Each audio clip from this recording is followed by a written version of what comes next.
В света на голямата енергетика има новини и новини. Някои са просто бизнес, Да, рутинни сделки. а други са направо земетресения. Днес говорим точно за такова. Абсолютно. Налице е новина с огромен отзвук. Американският гигант Chevron, заедно с един инвестиционен фонд Quantum Capital Group, са отправили оферта, И то не за какво да е. не, за всички международни активи на руската Лукойл. Точно така. Разполагаме с доста солидни източници, анализи, пазарни данни, репортажи. И целта ни днес е да разнищим какво всъщност се крие зад това заглавие. Защото, не става въпрос просто за сделка. Не е само за парите. Изобщо не е само за парите. Това е геополитически покер, в който залозите са огромни. Говорим за енергийна сигурност, за санкции, за бъдещето на руското влияние. В Европа и по света. Да. Точно. И централният въпрос, който трозира през всички материали е защо точно сега? И защо по този начин? Да, това не е приятелско сливане, нали? Ни най-малко. Това е всъщност една принудителна продажба, дирижирана от Вашингтон, с последици, които ще стигнат, в крайна сметка, чак до бензиноколонката в Бургас. Добре, нека да започнем от мащаба, защото той е главозамайващ.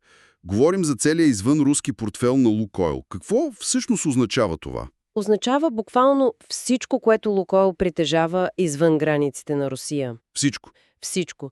Източниците оценяват стойността на този пакет на около 22 милиарда долара. 22 милиарда. Да.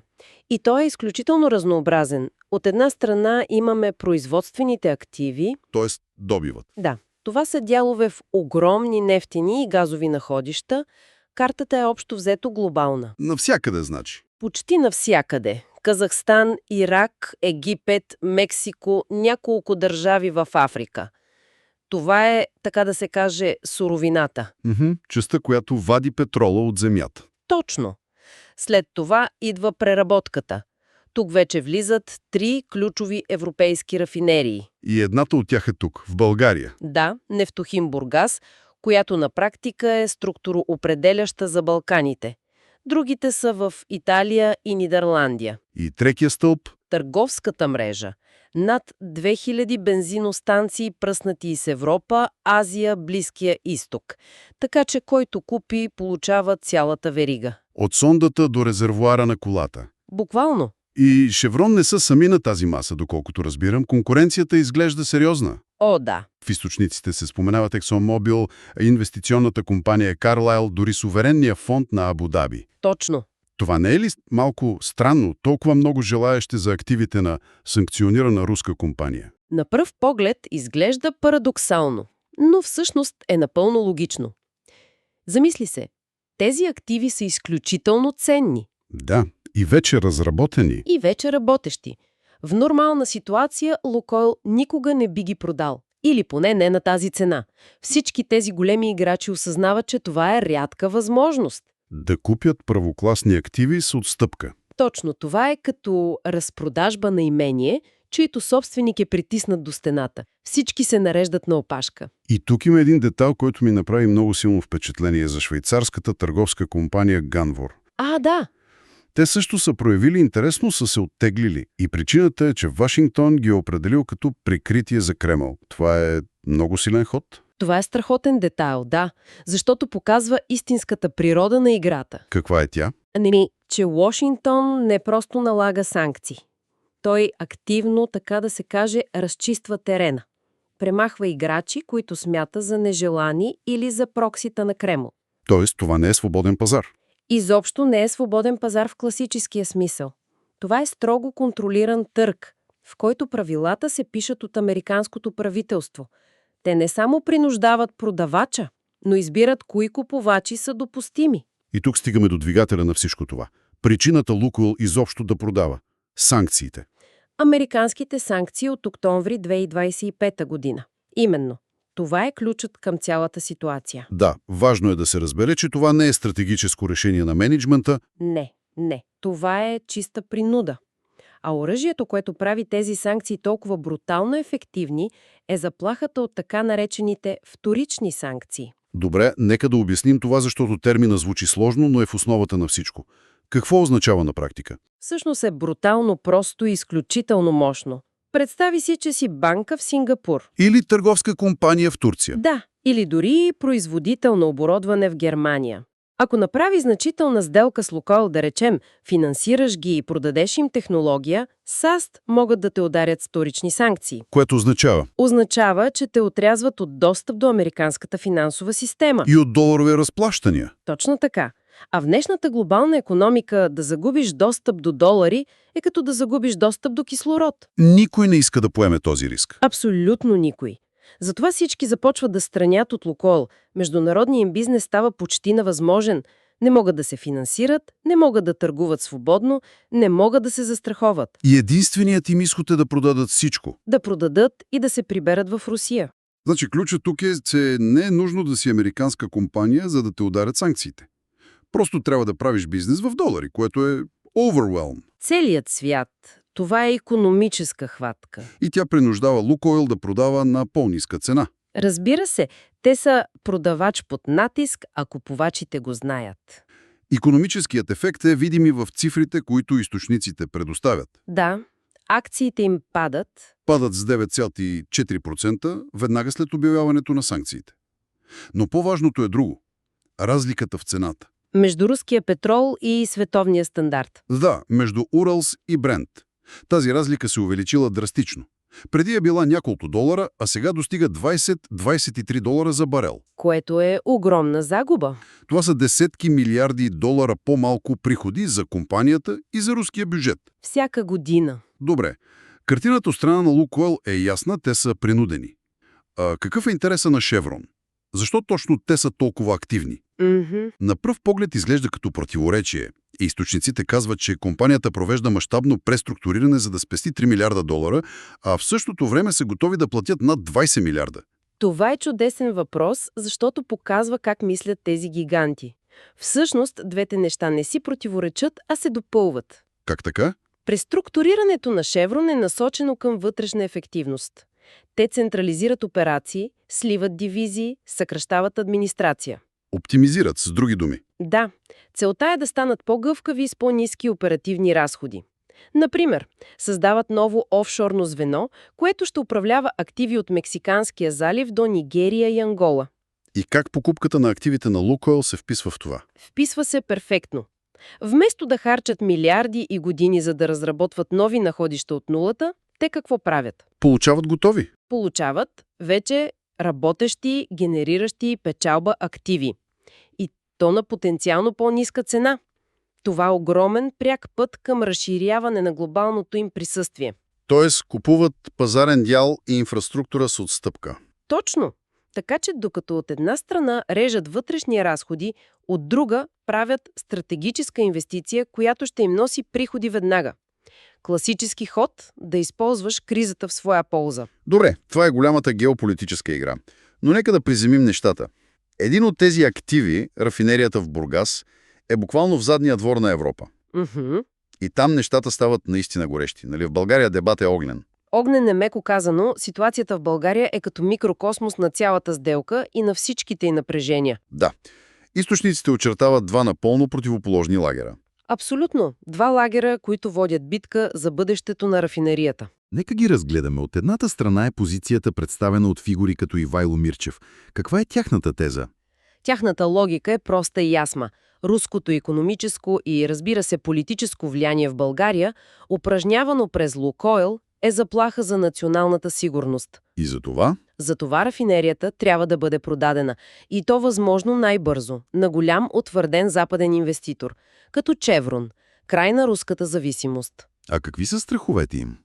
Изразяват им много конкретни страхове, че ако държавата се намеси или ако сделката бъде овладяна от местни икономически кръгове, Свързвани с фигури като Делян Певски? точно, че това ще доведе до хаос, криза с горивата и запазване на статуквото само с нови собственици. А другата позиция, тази на Николай Марков, например, е на 180 градуса. Абсолютно. Там тезата е, че рафинерията е стратегически актив. И държавата трябва да го защити. Да, държавата трябва да запази контролен пакет, за да защити националния интерес.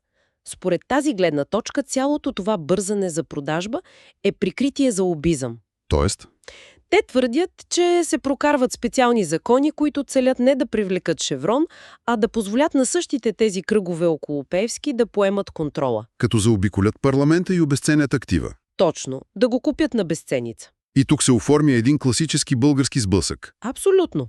Едните казват да се отървем от руснаците на всяка цена, да дойде голям западен играч и да се приключва. А другите контрират. Внимавайте, ще подарим златната си кокошка на задкулисието под предлог, че гоним руснаците. Истината е, че и в двете позиции има както резонни аргументи, така и основания за притеснение. Да, страхът от руско влияние е реален, но също толкова реален е и страхът от непрозрачно владяване на стратегически активи от местни играчи.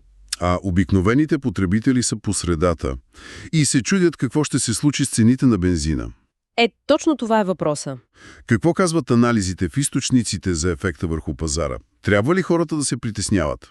Консенсусът сред експертите е, че най-големият риск е преходния период. При самата смяна на собствеността. Да, всяко спиране на работата на рафинерията, дори за кратко, почти сигурно ще доведе до покачване на цените. Дори да няма реален дефицит. Дори и да няма. България може да внася горива, но самата несигурност, логистиката по вноса, може би малко паника. И цените ще се надуят. Точно. Кой е най-уязвим в такъв сценарий? Най-силно ще го усетят малките независими бензиностанции.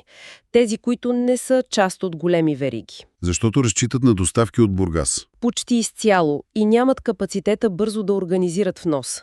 Държавният резерв може да помогне като временен буфер за няколко седмици, но той не е дългосрочно решение. Така че в краткосрочен план сътресения са възможни. Напълно възможни, докато новия собственик не стабилизира работата. Добре, нека се върнем към голямата картина. Ако трябва да обобщим, кой печели и кой губи от цялата тази ситуация? Потенциалните победители са най-очевидни. На първо място това са купувачите. Шеврон и Квантум. Да, техния консорциум. Те получават уникален шанс да придобият глобални стратегически активи на цена, която вероятно е значително под реалната им пазарна стойност. А в геополитически план? В геополитически план САЩ също са ясен победител. Постигат две цели едновременно. Първо, засилват икономическия натиск върху Русия. И второ, буквално заменят руското икономическо присъствие с американско в ключови региони от Ирак до Балканите. А от страната на губещите Лукойл и руската държава са начело на списъка, предполагам. Безспорно.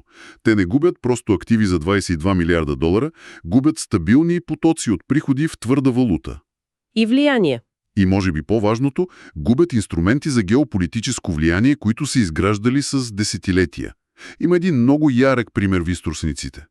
Ситуацията в Ирак, да. С находището Западна Корна 2. Точно. Това е едно от най-големите нефтени находища в света, оперирано досега от Лукойл. След налагането на санкциите, иракската държавна компания Basra Oil Company какво прави? Обявява, че поема контрола. Защо? За да се предпази от ефекта на американските санкции. Това е смазващ удар. Огромен удар. Дори дългогодишни партньори на Русия в Близкия изток са принудени да се дистанцират, за да не бъдат повлечени надолу. Това показва колко ефективна е тази икономическа хватка, за която говорихме. А къде е Европа в тази схема на победители и губещи? Европа е в една по-сложна междинна позиция. В дългосрочен план замяната на руски собственик с американски или друг западен такъв може да се разглежда като плюс. За енергийната сигурност. Да, но в краткосрочен план, както видяхме с примера с България, остава рискът. Риск от пазарна несигурност, от сътресения в доставките, от ценови шокове. Докато всичко не се уреди. Докато смяната на собствеността не приключи окончателно. Европа е по-скоро на изчаквателна позиция, надявайки се на плавен преход. Разгледахме една невероятно сложна динамика, където една корпоративна сделка всъщност е инструмент за прекрояване на глобалната енергийна и политическа карта. Точно. Процесът не е приключил, но посоката изглежда ясна. Да. Това, което трябва да се следи от тук нататък, е не просто кой ще спечели търга, по-интересно ще бъде какво ще се случи след това. Тоест? Да. Дали Шеврон и Квантум ще запазят целия пакет или ще започнат да разпродават отделни активи. Например, може да решат, че европейските рафинерии не се вписват в дългосрочната им стратегия. И да ги продадат на друг играч. Точно. Бъдещето на рафинерията в Бургас ще бъде ключов индикатор за това. И накрая един въпрос за размисъл, който остава да виси във въздуха. Цялото ни внимание е фокусирано върху петролните гиганти, санкциите, държавните интереси. Но как тази принудителна смяна на собствеността ще се отрази на нещо, за което говорим постоянно – дългосрочния енергиен преход?